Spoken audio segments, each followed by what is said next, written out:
सुमज्ञातमिरन्धस्य ज्ञानाञ्जनशलाकया चक्षुरुन्मिलितं येन तस्मै श्रीगुरुवे नमः। श्रीचैतन्यमनोभीष्टं स्थापितं येन भूतले स्वयं रूपः कदा मह्यं ददाति स्वपदान्तिकम्। वन्देऽहं श्रीगुरो श्रीयुतापदकमलं श्रीगुरून् वैष्णवांश्च श्रीरूपं साग्रजातं सहगण रघुनाथान्वितं तं सजीवं साद्वैतं सावधूतं परिजनसहितं कृष्ण चैतन्य देवं श्रीराधा कृष्णपादान् सहगण ललिता श्री विशाखान्वितांश्च नमो विष्णुपादाय कृष्णपृष्ठाय भूतले श्रीमते भक्तिवेदांत स्वामिनिति नामिने। नमस्ते सारस्वते देवे गौरवाणी प्रचारिणे निर्विशेष शून्यवादी पाश्चात्य देशतारिणे। नमो महावदन्याय कृष्ण प्रेम प्रदायते कृष्णाय कृष्ण चैतन्य नामने गौरतिषे नमः। हे कृष्ण करुणा सिंधो दीनबंधो जगत्पते गोपेश गोपिका कांत राधा कांत नमोस्तुते। तप्त कांचन गौरांगी राधे वृंदावनेश्वरी भानुते देवी प्रणमामि हरिप्रिये। वाञ्छाकल्पतरुभ्यश्च कृपा सिन्धुभ्य एव च पतितानां पावनेभ्यो वैष्णवेभ्यो नमो नमः। जय श्री कृष्ण चैतन्य प्रभु नित्यानंद श्री अद्वैत गदाधर श्रीवासादि गौर भक्त वृंद। हरे कृष्णा कृष्ण कृष्ण हरे हरे हरे राम राम राम हरे हरे। जगत गुरु श्रील प्रभुपाद की जय, गुरु महाराज की जय। हरे कृष्ण। तो हम लोग देख रहे हैं भगवद गीता पुरुषोत्तम योग। तो भगवान पुरुषोत्तम श्री कृष्ण के ऊपर पूरा तरीके से डेडिकेट। और इस पुरुषोत्तम मास में इस भगवद गीता के पुरुषोत्तम योग अध्याय को पढ़ने का बहुत बड़ा महत्व है। को कंटिन्यू करेंगे। श्लोक का है 6 और 7। आपके पास अगर भगवद गीता है तो अपने अपने घरों पे इसको रिसाइट कर सकते हैं।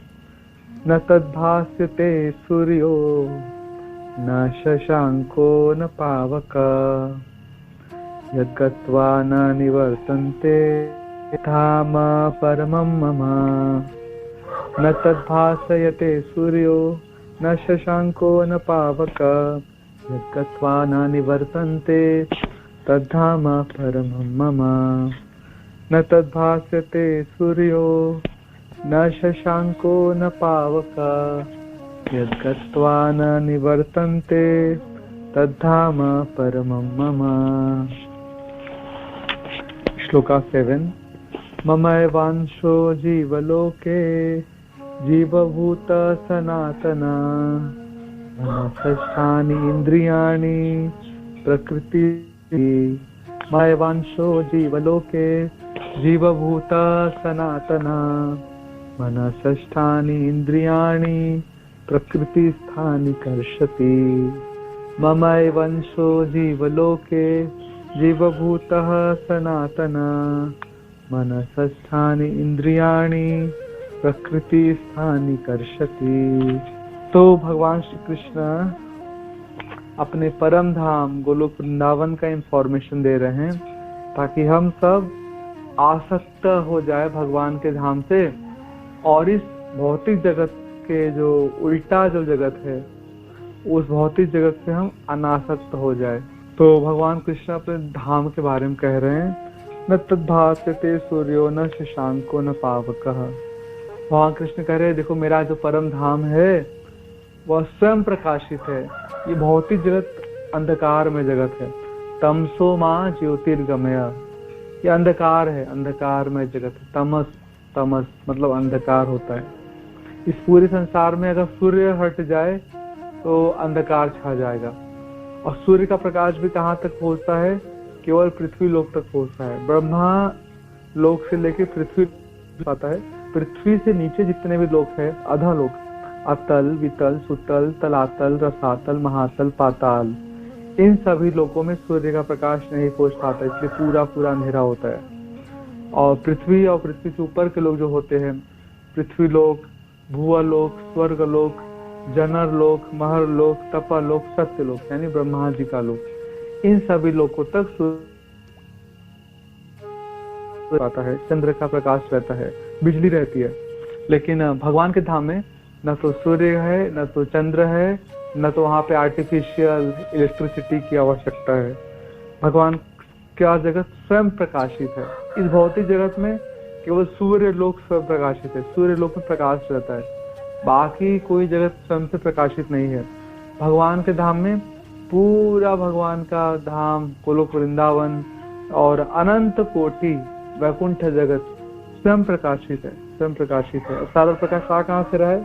सारे प्रकाश का स्रोत गोलोक वृंदावन है। गोलोक वृंदावन से इतना प्रकाश निकलता है कि गोलोक वृंदावन और गोलोक वृंदावन के आसपास सब वैकुंठ प्रकाशित रहते हैं। और गोलोक वृंदावन के प्रकाश का स्रोत कौन है? भगवान श्री कृष्ण। भगवान श्री कृष्ण के शरीरों से असंख्य ब्रह्म ज्योति निकलती है, असंख्य ब्रह्म ज्योति, असंख्य तेज की रश्मियां निकलती हैं। कितनी तेज की रश्मियां है? करोड़ों करोड़ों सूर्य एक साथ प्रकट हो जाए तो भी शायद भगवान कृष्ण के जो पांव के नाखून है उससे निकलने वाले तेज की बराबरी नहीं कर सकते। तो पूरे शरीरों की आभा को मिला दिया जाए, प्रभा को मिला दिया, तो असंख्य तेज राशि भगवान के शरीरों से निकल रही है। और भगवान के पूरे जितने भी धाम है, भगवान के धाम की मिट्टी, भगवान के धाम का जो चिंतामणि ईंट है, तो हर एक वस्तु स्वयं प्रकाशित है। जैसे यहाँ पे अगर रात्रि हो जाएगा तो रात्रि में हम अगर इलेक्ट्रिसिटी ना रहे, सूर्य का प्रकाश न रहे, तो हम कुछ भी नहीं देख पाएंगे। लेकिन भगवान के धाम में कोई रात्रि जैसा कोई चीज है ही नहीं, हमेशा प्रकाश विद्यमान रहता है। ऐसा नहीं कि अभी रात्रि हो गए तो अब सब कुछ दिखेगा नहीं, अब वहां पे भी एक लाइट जलाओ, आपका हर महीने मीटर का बिल आ रहा है, ऐसा कुछ इधर है ही नहीं सिस्टम। हर एक वस्तु स्वयं प्रकाशित है, हमेशा प्रकाश निकल रहा है, प्रकाश निकल रहा है वहां पर। दिव्य जगत है भगवान का, दिव्य जगत है। भगवान ऐसे जगत की इंफॉर्मेशन दे रहे हैं, बोले ऐसे जगत आओ, ऐसे जगत आओ। इस संसार में जब तक हम रहते हैं ना, हम बद्ध रहते हैं, हम बंधे हुए रहते हैं। 3 गुणों की रस्सियों में हम बंधे रहते हैं। 3 गुण हमें हमेशा इस संसार में बांधे रहते हैं। This material world is like prison. Material world एक जेल की तरह है। जेल में कैदी स्वतंत्र नहीं रहता, बंधा हुआ रहता है रस्सियों से, जेल के दरवाजे में बंद रहता है। उसी तरह हम लोग भी भौतिक जगत में जब तक रहेंगे तब तक 3 गुण जो रस्सियां है, सतोगुण, रजोगुण, तमोगुण, वो हमें बांधे रहते हैं। लेकिन जब हम तीनों गुणों से मुक्त हो जाते हैं, भगवान कृष्ण अर्जुन को इन्फॉर्मेशन देते हैं, बोलते हैं अर्जुन त्रैगुण्य विषया वेदा निस्त्रय गुण्यो भवार्जुन। ये तीनों गुणों को खोल दो, तीनों गुणों से ऊपर उठ जाओ। निस्त्रय गुण्यो, तीनों गुणों से ऊपर उठ के त्रिगुणातीत बन जाओ। भगवान तीनों गुणों से परे हैं, तीनों गुण भगवान को स्पर्श नहीं कर सकते।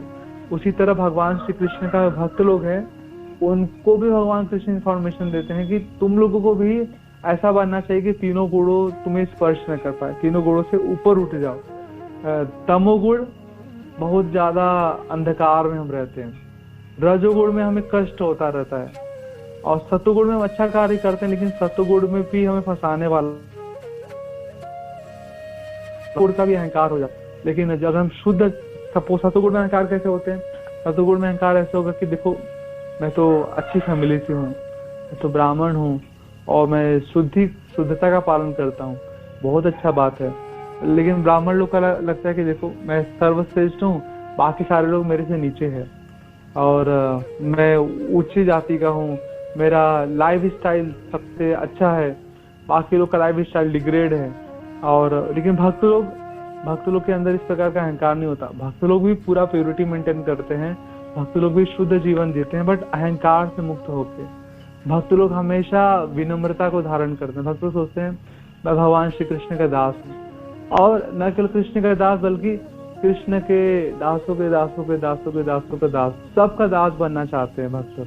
लेकिन ब्राह्मण सबका दास नहीं बनना चाहता। ब्राह्मण तो पफ्ड अप होता है, पफ्ड अप, हमेशा फूला हुआ रहता है, मैं ब्राह्मण हूँ, मैं ऊंचा जाति का हूँ, मैं सर्वश्रेष्ठ हूँ, मेरे जैसा पवित्र और कोई नहीं हो सकता, मेरे जैसा ज्ञानी और कोई नहीं हो सकता, मैं वेद पुराण उपनिषद इत्यादि के श्लोकों को उच्चारण करने में पारंगत हूँ, तो ब्राह्मण सतोगुण में होते हुए फंस सकता है। इसलिए भगवान ने कह रहे हैं देखो, सतोगुण भी में रहोगे तो फंसने वाले रहोगे, फंसे रहोगे। इसलिए सतोगुण से भी ऊपर शुद्ध सत्व में ऊपर उठो, मुक्त हो जाओ, मुक्त हो जाओ।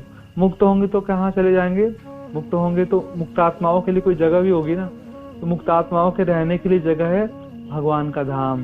भगवान कह रहे हैं मेरी जगत में सब मुक्तात्माएं रहती है, और वहां पे भगवान से पार्षद की तरह एक अच्छा आनंदमय सच्चिदानंदमय जीवन बिताने का भगवान मौका दे रहे हैं, हम सबको मौका दे रहे हैं। तो इस मटेरियल वर्ल्ड में हम फंसे क्यों हैं? क्योंकि हम आसक्त है, इसलिए हम इस मटेरियल वर्ल्ड को छोड़।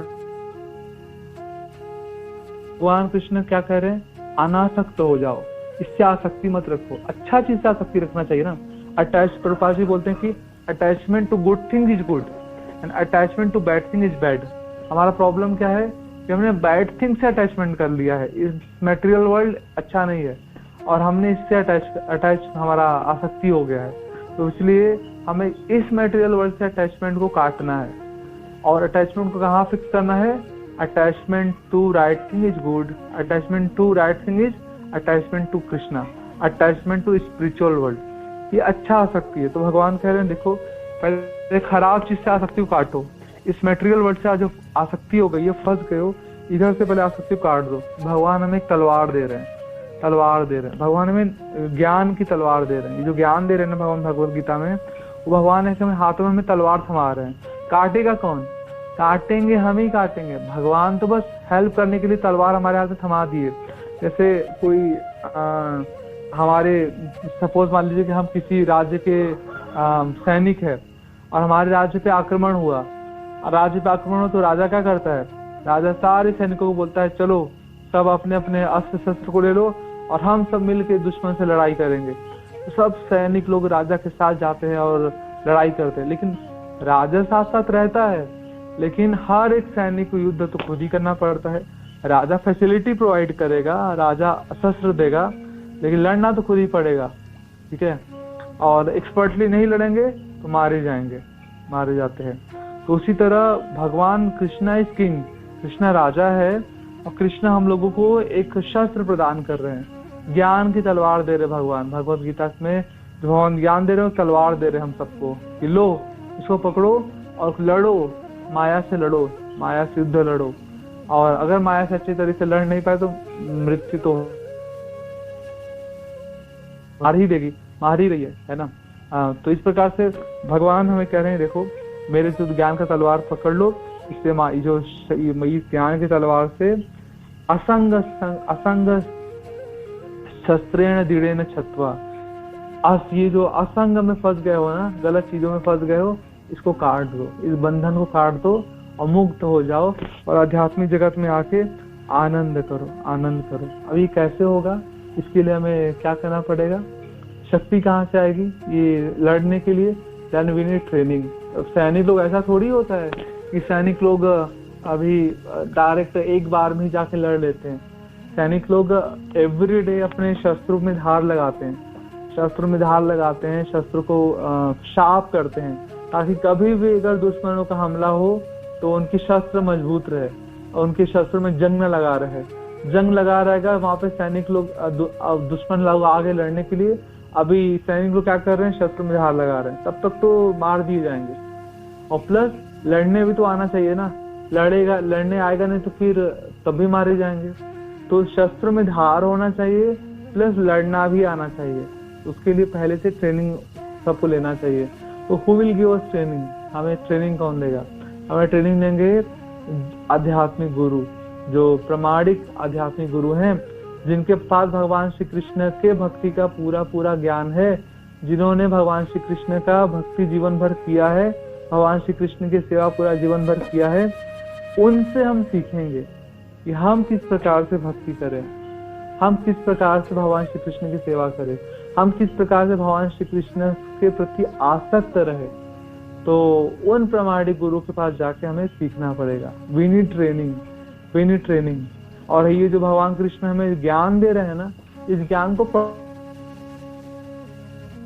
पड़ेगा। It's like sharpen our sword, हमारे तलवार को धार लगाना। एक दिन में ऐसा नहीं कि एक दिन में धार लगा दिया, नहीं, एवरीडे धार लगाना पड़ता है, एवरीडे धार लगाना पड़ता है, नहीं तो रस्ट लग जाएगा, जंग लग जाएगा, जंग लग जाएगा। ठीक है, तो अगर धार रूपी तलवार से प्रॉपर ट्रेनिंग लेके अगर हम इस भौतिक संसार के जो आसक्ति को काट देंगे तो फिर हम आध्यात्मिक जगत गोलोक वृंदावन में पहुंच के भगवान कृष्ण के साथ हम एक शाश्वत, एक ज्ञान में, एक आनंद में जीवन बिता। प्रभुपाद जी बोलते हैं very simple, just go to spiritual world and talk to Krishna. Krishna से फेस टू फेस बातें कर पाएंगे, वॉक विथ कृष्णा, कृष्ण के साथ साथ में चल पाएंगे। कृष्ण एवरीडे जाते हैं ना गोलोक वृंदावन में, भगवान गोचारण के लिए गैया चराने जाते हैं, उनमें हम भी एक हो सकते हैं। कृष्ण के बहुत सारे गैयों में एक हम भी कृष्ण के साथ साथ गैया चराते हुए निकल सकते हैं, कृष्ण से बातें कर सकते हैं, हंसी मजाक कर सकते हैं। जब कृष्ण गाय चराने के लिए जब जंगल में बैठेंगे, गैया चर रही होंगी, कृष्ण भोजन कर रहे होंगे, तो हम भी कृष्ण के अगल बगल बैठ के कृष्ण के साथ भोजन कर सकते हैं। हम कृष्ण को अपने भोजन में से कुछ अपने हाथों से खिला सकते हैं, कृष्ण भी हमें कुछ खिला सकते हैं। कृष्ण के साथ हम गा सकते हैं, नाच सकते हैं। कृष्ण जब जंगल में गैया चराते थक जाएंगे तो कृष्ण के चरणों की सेवा भी कर सकते हैं, कृष्ण को पंखा झल सकते हैं, कृष्ण के लिए जंगल के पुष्प तोड़ के, पत्तियां तोड़ के कृष्ण के लिए मालाएं बना सकते हैं, कृष्ण को जंगल के पुष्पों का रंग डिफरेंट निकाल के कृष्ण के सुंदर मुखों पे चित्रकारी कर सकते हैं। तो देयर आर मैनी एक्टिविटीज जो कृष्ण के साथ आनंद में जीवन बिताया जा सकता है, और वहाँ पे कोई भी प्रकार का कष्ट है नहीं, किसी प्रकार का कष्ट है नहीं। सुंदर जगत है, वह सुंदर जगत है। तो भगवान कृष्ण हम लोगों को रिमाइंड करा रहे हैं, ये जगत को छोड़ो और मेरे जगत में आके वहां पे मेरे साथ सुंदर आनंद में जीवन बिताओ। यहाँ पे क्यों कष्ट भुगत रहे हो, क्यों, क्या प्रॉब्लम है तुम्हारा? तो भगवान कृष्ण हमें समझा रहे हैं कठिनाई कहाँ है, कठिनाई कहाँ है, बहुत आसान है, कर सकते हो। बहुत लोगों ने अभ्यास किया हुआ है और सफल भी हुए हैं, बस तुम उन आचार्यों के फुटस्टेप्स तुम फॉलो कर लो। सब कुछ रास्ता मैंने निर्धारित किया है, उस रास्ते पे तुम्हें चलना है, चल जाओ, बस चल जाओ, विश्वास करो और आगे बढ़ो। चलो चलो, रास्ता बना हुआ है, बस आगे बढ़ना है तुम्हें। भगवान कृष्ण बार बार हमें बुला रहे हैं कि चलना तो हमें पड़ेगा, चलना तो हमें ही पड़ेगा, है ना। जैसे सिंपल, जैसे हम कॉलेज में, स्कूल में पढ़ाई करते हैं, तो जो हमारे टीचर्स होते हैं, तो टीचर्स हमें पूरे साल बहुत अच्छे से पढ़ाते हैं, लेकिन एग्जाम टाइम में लिखना तो बच्चे को पड़ेगा ना। एग्जाम टाइम में अब टीचर थोड़ी आके लिख देगा सब कुछ, टीचर का ड्यूटी है कि वो बहुत अच्छे से साल भर पढ़ाए। तो ऐसे भगवान कृष्ण गीता है वो हम भगवान में पढ़ा रहे हैं, हमारे जो गुरु है, आचार्य है, प्रभुपाद है, उन लोगों ने हमें पढ़ा रहे हैं, समझा रहे हैं। लेकिन एग्जाम तो हमको ही लिखना पड़ेगा ना। अब एग्जाम गुरु थोड़ी आके लिखेंगे, या एग्जाम प्रभुपाद या कृष्ण थोड़ी आके लिखने वाले हैं। भगवान का ड्यूटी है, गुरु का ड्यूटी है, हमें पढ़ा दिए, लेकिन लिखना तो हमें पड़ेगा।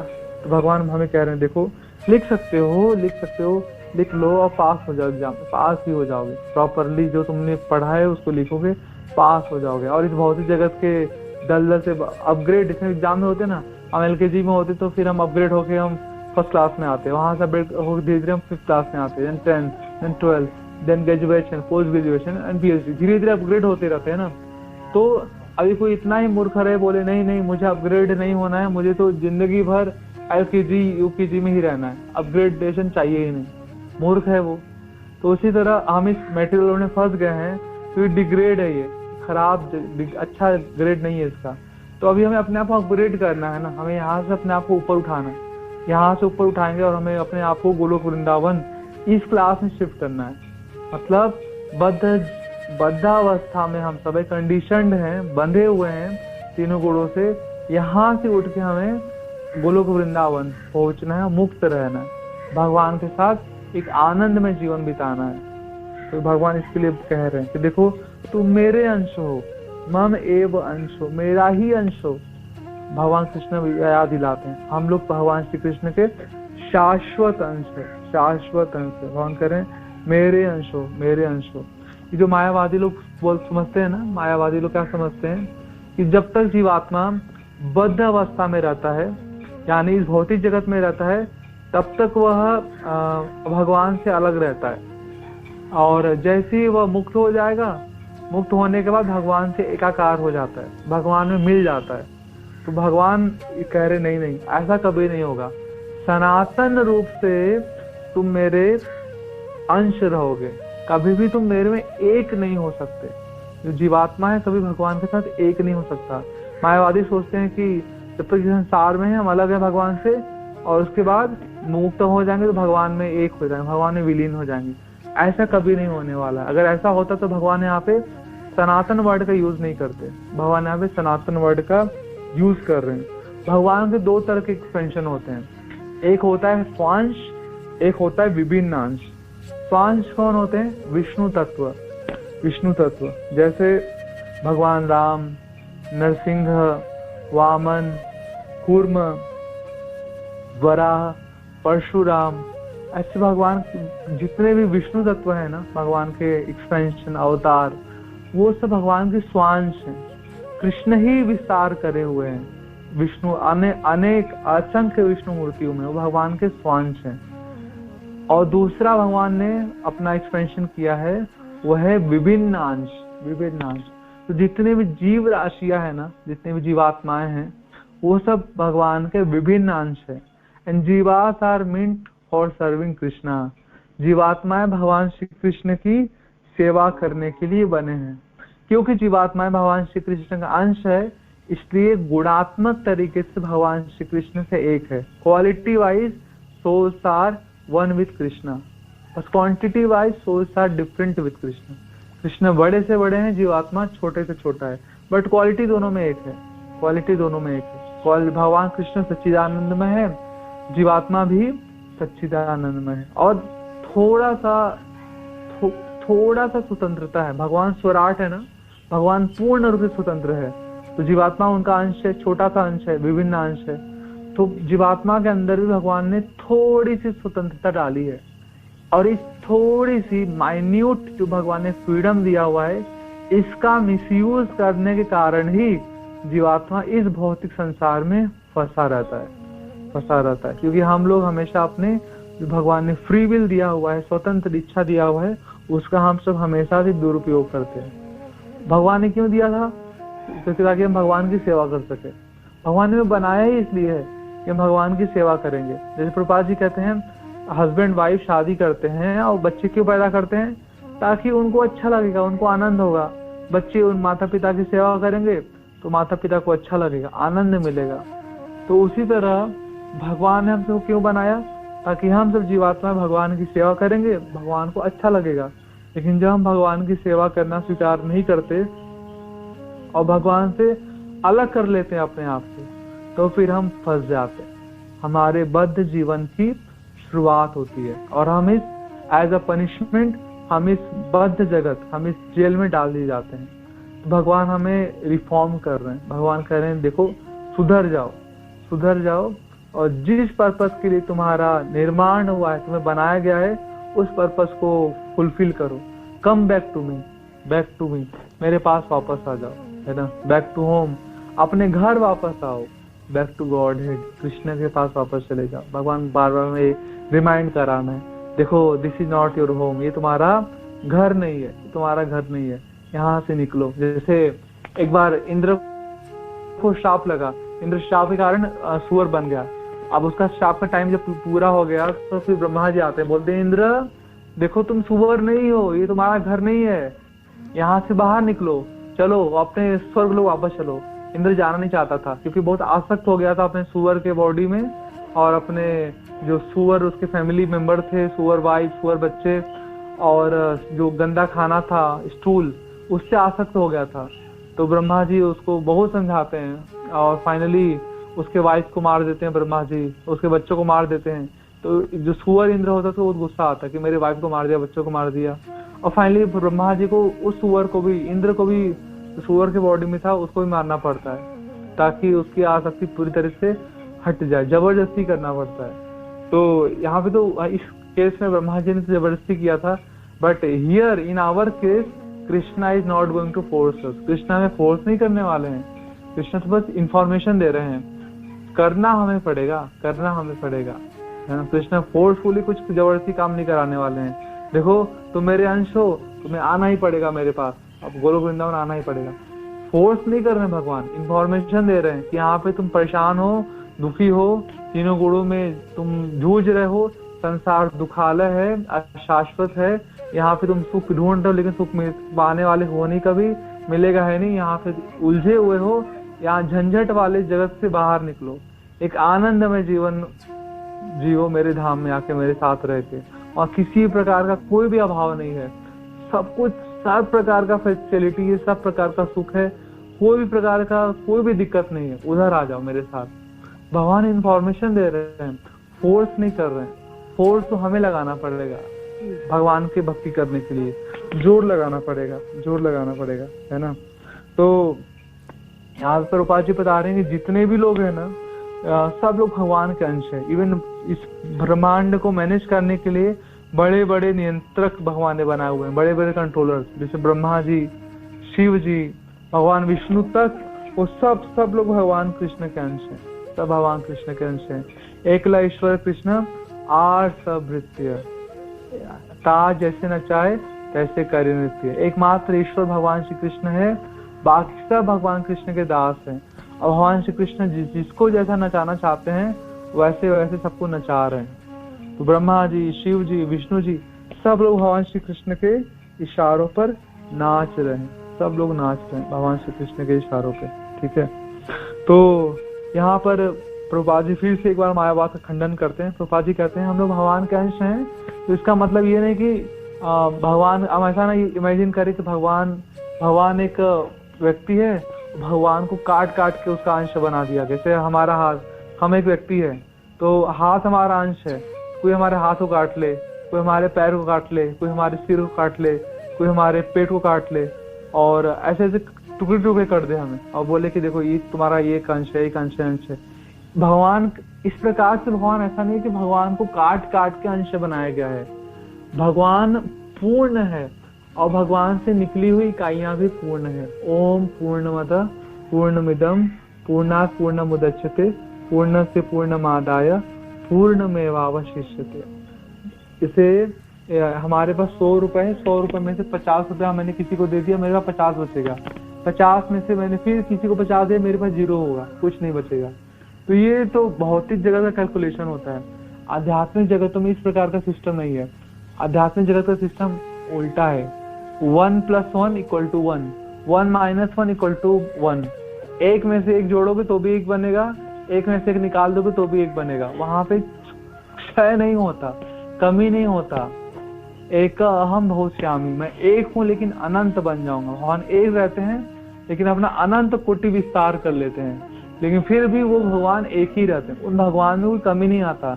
या भगवान ने अपना अनंत कोटि विष्णु रूपों में विस्तार किया, तो इसका मतलब ये है कि ओरिजिनल कृष्ण में कोई कमी आ गई। ओरिजिनल कृष्ण तो ओरिजिनल ही है, उनके न तो शक्ति में कोई कमी आई है, न तो उनके ऐश्वर्य में कोई कमी आई है, न तो उनके माधुर्य में कोई कमी आई है। हर प्रकार से भगवान पूर्ण है। उसी तरह जब भगवान जीवात्माओं का भी बना रहे हैं, भगवान जब विभिन्न अंश का विस्तार कर रहे हैं, अनंत करोड़ जीवात्माएं जब भगवान से निकल के आ रही हैं, तो उस समय भी भगवान के अंदर कोई कमी नहीं आ रही है। तो मायावादी लोग सोचते हैं कि भगवान ने अपना बहुत सारा विस्तार कर लिया तो इसलिए भगवान मर गए, भगवान 0 हो गए, खत्म हो, ओरिजिनल आइडेंटिटी मिट गई। ऐसा नहीं, भगवान की ओरिजिनल आइडेंटिटी कभी भी नहीं मिटती है, कभी भी नहीं मिटती है ना। भगवान हमेशा भगवान पूर्ण रहते हैं, और जो भगवान के विष्णु रूप होते हैं वो भी पूर्ण होते हैं। हाँ, जीवात्मा भगवान का माइन्यूट अंश होता है, जीवात्मा भगवान का छोटा सा अंश होता है। तो यहाँ पे भगवान कह रहे हैं देखो, इस संसार में जितने भी जीवात्माएं हैं ना, जिन्होंने अलग अलग शरीर धारण किया हुआ है, अपने अपने कर्मों के अनुसार 84 लाख योनियों में ऊपर नीचे के लोकों में भटक रहे हैं। अच्छे कर्म करते हैं, पुण्य कर्म करते हैं, स्वर्ग इत्यादि, ब्रह्म इत्यादि के लोकों में जाते हैं। रजोगुण से प्रभावित कर्म करते हैं, पृथ्वी इत्यादि लोकों में मनुष्य रूप पाते हैं। तमोगुण का कार्य करते हैं तो निम्न योनि में चले जाते हैं, पशु पक्षी पेड़ पौधे इत्यादि बन जाते हैं। तो भगवान कृष्ण कह रहे हैं संघर्ष कर रहे हो, संघर्ष कर रहे हो, स्ट्रगल कर रहे हो, कभी स्वर्ग जाना, कभी पृथ्वी पे आना, कभी नीचे के लोकों में जाना, कभी पशु पक्षी, कीड़े मकोड़े, पेड़ पौधे, ये सब बन जाना। भगवान कह रहे संघर्ष ही कर रहे हो बार बार, इतना क्यों संघर्ष करना? यहाँ पे क्यों मेरे पास नहीं आ जाते? वहां पे कोई भी प्रकार का संघर्ष नहीं है।